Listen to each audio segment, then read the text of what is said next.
আসসালামু আলাইকুম। নিশ্চয়ই আল্লাহর রহমতে সবাই ভালো আছেন। আলহামদুলিল্লাহ আমি ভালো আছি।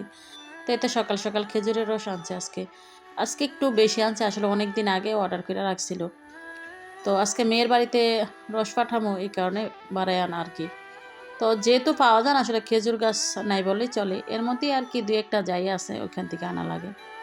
তো একটু চাইকা নিলাম। তো আসলে মেয়ের বাড়িতে ৫ লিটার পাঠামো আর ১ লিটার আনছিল আমাদের জন্য আরকি। তো মেয়ের বাবাই সকাল, সকাল দিয়ে আসবে। কারণ সকালে মানে রসি খাওয়ার মানে খেজুরের রস খাওয়াটার মজাই হচ্ছে আরকি সকালবেলা একদম ঠান্ডার মধ্যে ঠান্ডা, ঠান্ডা রস খাওয়া।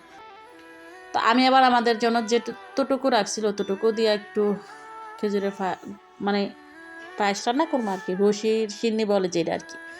খেজুরের রসের কিন্তু আমরা রসি বলি আঞ্চলিক ভাষায়। তো আসলে আমি কখনো রান্না করি নাই। তো মারে ফোন করে বললাম, আমার মা বইলা দিল। তো ওইভাবেই বসাইলাম। আসলে যেহেতু আমাদের মায়ের বাড়ির কাছে, আমার মাই কিন্তু সবসময় রান্না করে দিত। আগে আমাদেরও গাছ ছিল। আমাদের বাড়িতে একটা গাছ আছে নতুন বাড়িতে। তো এখন ওই গাছটা নষ্ট হয়ে গেছে আরকি।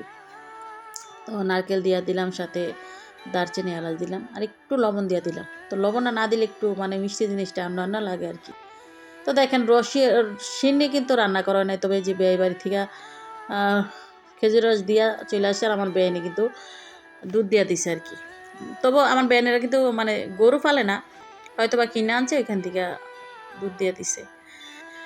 তো আমি একটু মুখে দিয়া দেখলাম যে একটু কম, মিষ্টিটা একটু কম, কম লাগে। তো চিন্তা করলাম যেহেতু এই যে খেজুরের আ গুড় আছে, অনলাইনে অর্ডার করে আনছিলাম। খুবই ভালো ১ নাম্বার গুড়টা। তো এখান থেকে একটু দিয়া দিলাম আরকি হালকা মিষ্টির জন্য। বিশ্বাস করেন এত সুন্দর ঘ্রাণ আসতাছিল, আমি আপনাদেরকে তো আসলে বইলা বুঝাইতে পারবো না কত সুন্দর ঘ্রাণ আসছিল। আর যেহেতু অল্প একটু রান্না করছি, সবাই মিলে খাইছি, খুবই ভালো লাগছে। আর খাইছেও কয়েক বছর পরে, আসলে অনেক বছর হয়েছে যে খাই না। মা এখন রান্না করে না। আগে আমার নানি রান্না করে নিয়ে আসতো। কয়েক বছর আগে আমার বড় মামানিও রান্না করে নিয়ে আসছে। যেহেতু আমার মামার বাড়ি মতলব থানা, মতলব দক্ষিণে।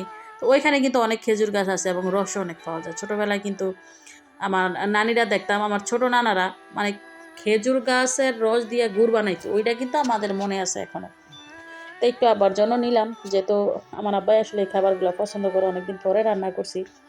তো একটু একটু সবাই মিলাই খাই। তো আব্বারে আগে আসলে গরম থাকতে চিন্তা করলাম যে আমি দিয়েই, ছেলে মেয়ে তো আসলে স্কুল চলে গেছে। তো এটা আব্বার জন্য রস নিয়ে মানে এই যেতে, আর পুকুরের এই পার আমার বাড়ি, আর ওই পার কিন্তু আমার বাবার বাড়ি, নাম কিন্তু বাড়ির একই। তবে আমার ভাইয়ের বউ আবার বাড়িতে নেই, অসুস্থ, ওর বাপের বাড়িতে। তো আব্বার মা শুধু বাড়িতে। তো মারে ডাক দিলাম, মা আর আব্বাই আছে। তো ওই তো আব্বাই শুয়ে ছিল, যেহেতু অনেক ঠান্ডা, সকালবেলা উঠা নামাজ টামাজ পড়ে আবার শুয়ে রয়েছে। তো আইনা গরম গরম দিলাম, আমার আব্বাও খাইলো আর কি। তো ধন্যবাদ সবাইকে, আল্লাহ হাফেজ।